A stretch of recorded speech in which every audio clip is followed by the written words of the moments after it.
Vous écoutez Procrastination, saison 9, épisode 1, en public avec vos questions au Festival l'Ouest Hurlant.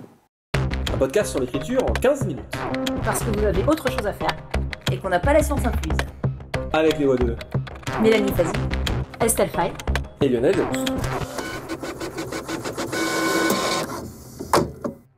Notre conversation au long cours sur cette saison 9, eh bien, c'est avec vous. Le Festival l'Ouest Hurlant à Rennes nous a fait l'immense plaisir de nous recevoir pour son édition au printemps 2024 et de vous enfermer 1 heure avec nous pour que nous prenions vos questions, que nous discutions librement de toutes vos interrogations, et ce sera retranscrit pendant les épisodes à venir de cette saison 9. On remercie immensément toute l'équipe du Festival l'Ouest Hurlant pour leur accueil, leur disponibilité, leur soutien technique, pour nous avoir invités tous les trois au même endroit, ce qui a rendu possible ces rencontres et cette conversation. L'Ouest Hurlant, c'est un grand festival d'imaginaire à Rennes qui se déroule au printemps avec des expos, des tables rondes, des tas d'auteurs et de dédicaces, un magnifique stand de librairie avec une super ambiance. On vous invite extrêmement chaudement, bien entendu, à vous renseigner sur l'Ouest Hurlant avec les liens qui seront dans la description de l'épisode, à y aller, bien entendu, et si vous le pouvez, à les soutenir. L'entrée du festival est gratuite, il est en partie financé par vos dons. Et maintenant... Bonjour. Vous écoutez Procrastination en live avec les voix de Mélanie Fazi, Estelle Fay et Lionel Delous. Normalement, on va plus vite. On peut s'asseoir. Hein. Et en plus, j'ai fait le problème technique. En plus, j'ai fait le problème technique, c'est toujours moi, à la voix. Mais... Donc, on est très content de vous avoir là, d'être là toutes et tous avec vous. Et merci à l'Ouest Hurlant qui a permis donc cette rencontre en vrai depuis bientôt 9 ans qu'on fait Procrastination et qu'on est qu'on n'est pas qu'énergie pure, mais qu'on est tous les trois au même endroit et qu'on peut donc discuter avec vous. Merci à vous d'être là. Merci à vous de suivre et d'écouter et de parler du podcast. Ça nous fait très plaisir parce qu'on essaye de transmettre le peu qu'on a pu apprendre dans ce vie et ce métier extrêmement déraisonnable. Et l'expérience prouve que en général il y a plein de questions sur le métier, donc c'est l'idée qu'on s'est dit pour faire cet épisode, ces épisodes et cet enregistrement en présence. En fait, depuis quelques années, il y a un ou une invitée au long cours pour une conversation sur toute la saison. Et là, on s'est dit, et si c'était vous, tiens. Et du coup, l'idée, c'est simplement que vous avez des questions sur l'écriture, la narration, le métier et tout, etc., des questions que vous n'avez jamais osé poser. Dites-vous que déjà que si c'est le cas, il y a 10 autres personnes qui se les posent aussi et qui seront ravies que vous les posiez. Et que c'était du coup l'occasion d'avoir 3 réponses pour le prix d'une, et en plus complètement contradictoires, parce que c'est ça qui est intéressant. Juste quelques petits points d'intendance et non pas d'indépendance, mais ça pourrait très rapide. On va être ensemble 1 heure. Ça va faire 4 épisodes de 15 minutes qui seront diffusés au cours de la saison 9, donc qui commencera le 15 septembre. Nous serons nos conversations au long cours pendant ces 4 épisodes. Du coup, ça va sans dire, mes questions droit à l'audio, si vous posez une question, vous nous autorisez de nous en servir, parce que on va diffuser tout ça. Donc voilà. Ça, c'est juste pour le petit point. Je sais même pas s'il existe un droit à l'audio, mais en tout cas, voilà. Juste pour avoir une espèce de vague idée qu'on essaye de se calibrer, est-ce que vous pouvez vaguement lever la main si vous avez des questions, qu'on sache à peu près le ratio de personnes. Qui a des questions? Est-ce que vous pouvez lever la main globalement dans la salle? Ok, d'accord. Donc on a le temps de développer. Pas de souci. Écoutez, voilà. Qu'est-ce que je voulais voir aussi? N'hésitez pas. Si vous n'avez pas levé la main, que vous êtes timide, vous pouvez intervenir en cours de route. Et du coup, ça veut dire qu'on a un peu le temps pour discuter et converser, mais on prendra, je pense, davantage de questions après les courageuses qui ont levé la main.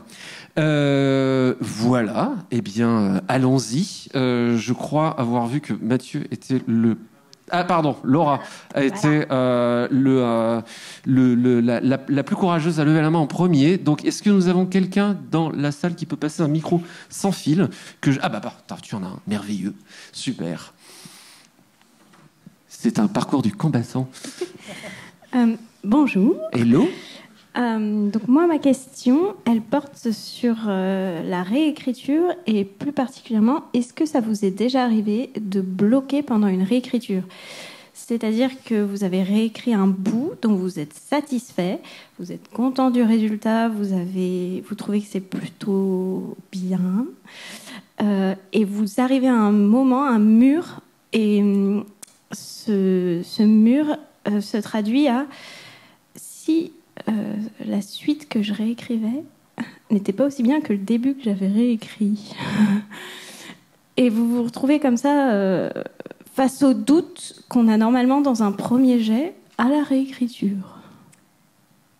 Moi, c'est pas exactement à ce degré-là, mais je suis sur un texte en ce moment qui est en bêta lecture et je me pose précisément cette question-là. Je vais d'habitude, moi qui fais des petites retouches cosmétiques sur les textes, je vais avoir à remanier un peu plus en profondeur. Et effectivement, cette idée m'a traversée, mais si je bousille tout ce qui est fait, en fait, si je les tricote. Et après coup, il y a l'autre petite voix qui me répond, mais en fait, t'es complètement débile. C'est pas adressé à vous, c'était juste à moi. Tu fais une version différente et tu gardes l'original comme ça. De toute façon, au pire, tu retricotes des bouts des deux. Mais oui, la peur peut être là complètement. Après, je suis pas encore passée à l'écriture des bouts en question, donc j'ai pas de conseil de vieux sage à barbe à donner pour l'instant. Le vieux sage à barbe, c'est lui. Voilà. Il est pas vieux, il est juste barbu. Mais ça peut, oui, ça peut complètement se poser. Bah, en fait, là, c'est un timing quasi parfait pour moi, parce que je sors d'une réunion édito où je me suis rendu compte qu'en fait, j'allais réécrire un tiers du pavé maritime. Voilà, mon roman maritime sur lequel je bosse depuis 15 ans et qui fait 1 200 000 signes. Je croyais qu'il faisait qu'1 million, mais mon éditrice m'a dit que non, en fait, il fait 1 200 000. Parce qu'elle a vérifié, tu vois. Et donc, oui, mine de rien, a fortiori quand c'est un projet au très long cours, il y a des moments où sur la réécriture, on bute, on ne sait plus forcément où aller. Alors moi, mes trucs dans ce cas-là, mais c'est mes trucs qui correspondent à mon parcours et à ce que je suis, il y en a 2. Le premier, c'est parler avec des gens qui savent ou des gens qui vont m'aiguiller et qui vont justement m'aider à trouver la bonne direction. Soit à voir ce qui ne va pas, soit vraiment en discutant avec eux, il y a beaucoup de choses qui vont évoluer, qui vont changer. Et ça va me donner la bonne direction de réécriture, en fait. Et très souvent, moi, quand j'ai un point d'entrée dans la réécriture d'une partie, tout le reste suit, quoi. Il fallait trouver un point d'entrée.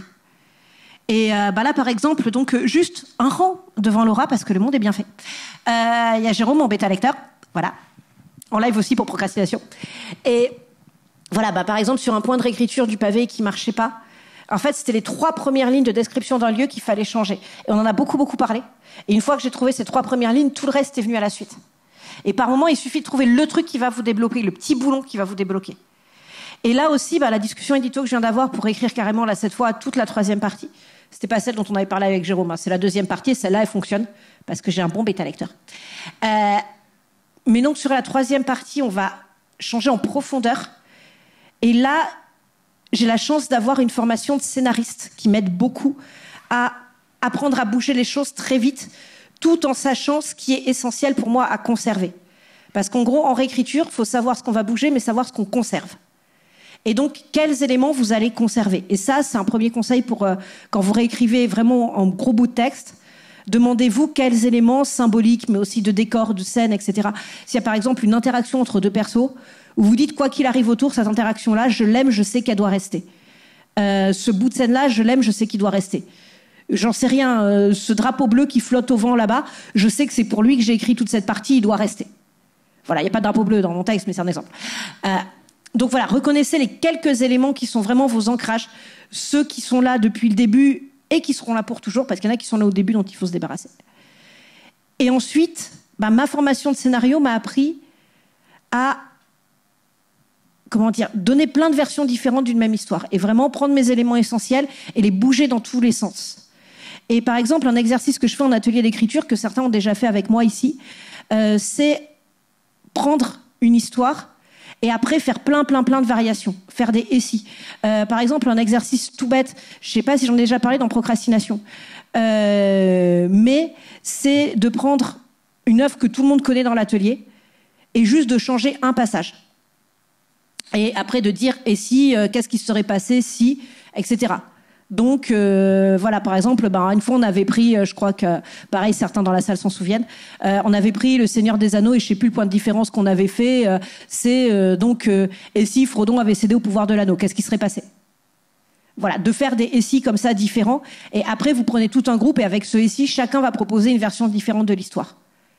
Et c'est pas pour les garder, mais c'est pour vous apprendre qu'en fait, on peut bouger plein de choses dans une histoire pour vous donner cette plasticité d'esprit que nous, on acquiert en école de scénario en tant que scénariste. Je dis pas que vous en avez forcément besoin, mais si vous voulez gérer des réécritures de manière un peu plus souple, voilà, faire ce genre d'exercice. Donc, je vous dis, vous prenez un mythe super connu, par exemple, j'en sais rien, et si Pénélope était partie au lieu d'attendre Ulysse? Et là, après, vous bougez, vous vous dites, quels éléments de l'histoire je vais garder quand même? Est-ce que je garde, par exemple, le coup de prétendant qu'ils vont tirer au travers de hache? Mais dans ce cas-là, comment est-ce qu'il va apparaître dans mon histoire, etc. Et vous bougez des trucs. Et vraiment, vous vous entraînez juste à bouger des choses pour apprendre à bouger des choses dans vos histoires. Et là, pareil, donc, dans ma discussion édito d'il y a 5 minutes, tout de suite, j'ai vu, OK, dans la 3e partie, il y a tel élément qui est absolument essentiel. Ça, par contre, je peux le bouger. Ça, vu ce que tu m'as dit, je peux le bouger. Ça, je le mets là, ça, je le mets là, ça, je le mets là, pouf. Et hop, réécriture. Bon, en fait, pouf, c'est moins facile. Ça a quand même duré 1h30. Et ça va durer 2 mois de réécriture cet été. Mais c'est ça l'idée, c'est vraiment bosser ça si ça vous intéresse, si vous voulez faire des réécritures un peu profondes sur vos livres. Et par contre, ce que demande ma méthode, c'est de pas avoir peur d'écrire beaucoup. Donc ça marche quand même mieux pour les gens qui, comme moi, vont pas avoir de mal à écrire beaucoup assez vite. Si par contre vous écrivez plutôt lentement et que vous avez tendance à réfléchir chaque mot dans chaque phrase tout le temps, c'est peut-être pas la méthode qu'il vous faut. Alors, c'est rigolo, la question, elle est aussi bon timing pour moi, puisque je me suis rendu compte, quand on a discuté en off, ça m'a fait réfléchir et j'ai fait, en fait, je suis complètement dedans. Sur le 5e tome des Dieux Sauvages, j'ai corrigé 1,8 million, c'est-à-dire une petite moitié de la taille du manuscrit actuellement. Ne faites pas ça chez vous, jamais. Vous êtes terrifiants tous les deux. Et je suis effectivement à un stade où en fait l'histoire change vraiment de dynamique et c'est presque en fait attaquer une correction de nouveau. Donc, alors ma première réponse évidemment à ce genre de situation, c'est évidemment comme toujours la force brute, ce qui n'est pas non plus une bonne idée. Mais je ne sais difficilement faire autrement. Donc en gros, comme tu disais dans ta question, effectivement, c'est le même feeling que quand tu es au premier jet, en te disant j'avance tout en essayant de tuer la crainte de me dire est-ce que c'est à la hauteur de tout ce que j'ai l'impression que j'ai déjà fait. Donc en fait, les mêmes réflexes s'appliquent. Il faut essayer de retrouver le même état d'esprit. Et si on a déjà des techniques pour dépasser ça au premier jet, je pense qu'on peut les appliquer à nouveau à la correction. Mais l'autre truc aussi, c'est que en fait, plus ça va et plus je me dis que quand on fait ce métier, on ressemble un petit peu au coyote de Bip Bip et le coyote. C'était la référence culturelle de cet épisode du jour, où en fait, vous savez, le coyote, il poursuit Bip Bip et puis il marche dans le vide, et en fait, il se rend pas compte qu'il marche dans le vide tant qu'il regarde pas en bas et qu'il fait ah mon Dieu, et que là, la gravité le rattrape. Et en fait, je trouve que dans l'écriture, il y a un côté comme ça, c'est-à-dire ces questions-là où on finit par s'arrêter. En fait, tout va bien, on se pose pas ces questions-là, mais il y a un moment où on regarde en bas, et on fait ah mon Dieu, c'est vachement haut. Et donc, du coup. Et c'est souvent en plus le truc pervers, je trouve, c'est que c'est souvent le fait de se poser ces questions-là qui nous fait trébucher, parce que d'un seul coup on conscientise beaucoup de choses, on peut se laisser paralyser par la peur, etc. Donc je pense que finalement il n'y a pas une vraie bonne réponse à cette crainte. Elle connaît pas une bonne réponse qui est est-ce que oui c'est aussi bien que ce que je fais, ou non c'est pas aussi bien que ce que je fais que ce que j'ai fait avant. Donc dans un cas comme dans l'autre, je pense qu'il est plus utile d'essayer de penser en se disant j'ai corrigé tout le début en ne me posant pas ces questions, en courant après Bip Bip dans le vide et en regardant pas en bas. Donc là j'ai regardé en bas, en fait il faut que je me rappelle que tout s'est bien passé, que j'ai fait un très très bon boulot en se posant pas ces questions-là, donc la question ne sert à rien. Même si on est d'accord qu'elle est présente et que c'est difficile de lui tordre le cou, c'est pas aussi facile, effectivement, c'est pas pouf non plus. Mais à mon avis, c'est parce que c'est un truc en plus qui, je sais plus qui disait, dans les métiers de la création, en fait, on a toujours la peur. En fait, c'est complètement vain d'essayer de se dire qu'il y a un moment dans la carrière, on va dépasser la peur. Je pense qu'on l'a toujours. Toujours. Et voilà, et qu'on l'aura toujours. Donc en fait, je crois que c'est Steven Pressfield qui dit ça, comme il y aurait dû y avoir un point Steven Pressfield sur le bingo d'ailleurs. Il dit en fait la question c'est comment on gère et comment on vit avec ce truc-là. Et donc pour moi une des clés c'est de se rappeler que quand on a commencé à créer avec la fleur au fusil et qu'on était juste dans la joie et le bonheur de faire le truc, on se posait pas ces questions-là, tout allait bien. Dans le début de ta correction, tu t'es pas posé ces questions-là, tout allait bien. Et il y a une clé intéressante. Il y a longtemps, j'avais fait... il y a longtemps, non, c'est il y a pas longtemps, c'est il y a 2 ans, je crois. J'avais fait en off, j'avais fait une des masterclass de Dean Wesley Smith et sur justement tuer la voix critique. Et une des réponses, à mon avis, qui est fondamentale là-dessus, que je trouve intéressante, je pense que c'est pas l'intégralité de l'équation, mais je trouve que c'est une clé importante. Il dit, le problème, la voix critique apparaît quand l'écriture devient importante. C'est-à-dire que quand on lui attache un enjeu, quand tu lui attaches une importance. Quand on commence et qu'on a la fleur au fusil, on ne se pose pas toutes ces questions-là, tout va bien. Donc, à partir du moment où, en fait, je pense que derrière le fait de se dire, mon Dieu, est-ce que ça va bien, c'est qu'il y a un enjeu. Et du coup, on est d'accord que les enjeux ils sont là, mais il faut essayer, à mon avis, d'essayer de retrouver en soi cette espèce de fraîcheur, de naïveté, carrément même, en se disant tout ça n'est pas important, je joue, je m'amuse, c'est pas grave, et si jamais au final c'est pas bien, c'est pas grave, et de toute façon c'est peut-être pas d'ailleurs la dernière relecture que je vais faire, donc comme de toute façon aussi l'écriture n'est pas un art de représentation, on peut revenir sur les trucs qu'on a déjà corrigés. Et on peut les remanier à ce moment-là. T'es pas non plus obligé de faire ta correction parfaite du premier coup non plus, quoi. De la même manière que le premier jet va être retravaillé, le retravail aussi peut l'être. Et souvent, d'ailleurs, il l'est. Est-ce que je peux juste nuancer un peu ce qu'a dit Lionel ? T'as dit qu'il fallait qu'on soit pas d'accord. Oui. Ouais, je fais. Mais disons, pour moi, il y a quand même quelque chose que je vois sur les projets au long cours.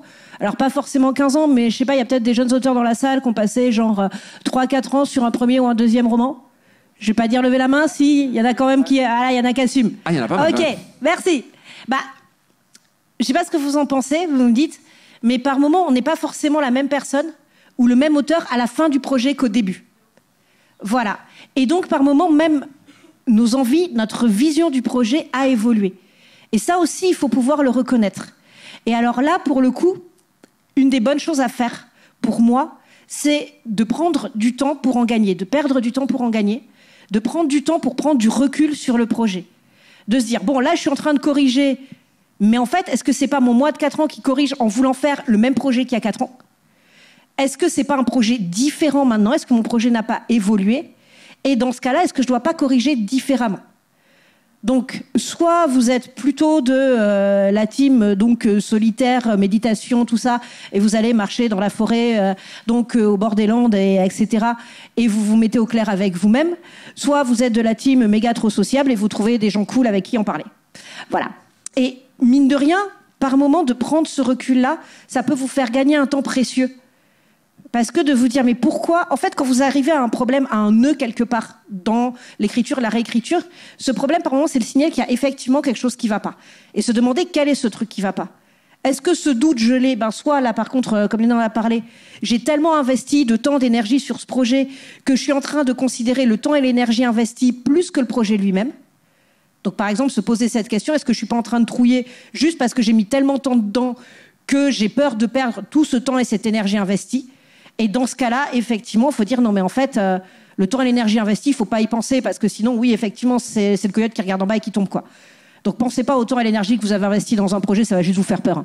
J'arrête pas de visualiser Lionel qui court en coyote. Je vous épargne les images, pardon. Je suis très content de cette idée, ouais. Mais voilà, mais complètement. Mais par contre, par moment, justement, si c'est un truc long, prendre du recul et se dire, est-ce qu'aussi, j'ai pas un souci dans ma réécriture parce qu'en fait, j'assume pas le fait que mon projet a changé. Et dans ce cas-là, tant pis, j'assume. Oui, mon projet, il a changé. Oui, c'est plus celui que j'ai commencé il y a 4 ans. Et c'est normal parce qu'on est des êtres vivants qui évoluent et pas des personnages des Simpsons. Et même eux, ils évoluent en plus. Question suivante. Est-ce que tu es satisfaite ou voilà. Oui, merci infiniment. Pas de souci. Qui d'autre ? Qui avait levé ?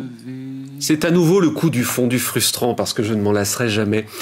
Merci de nous avoir suivis pour cet épisode, ce premier volet de cette conversation avec vous. Procrastination reprend dans 15 jours avec ses épisodes normaux et la suite de cette conversation sera à l'épisode 5. En attendant, merci de nous avoir suivis et maintenant assez procrastiné. Allez écrire.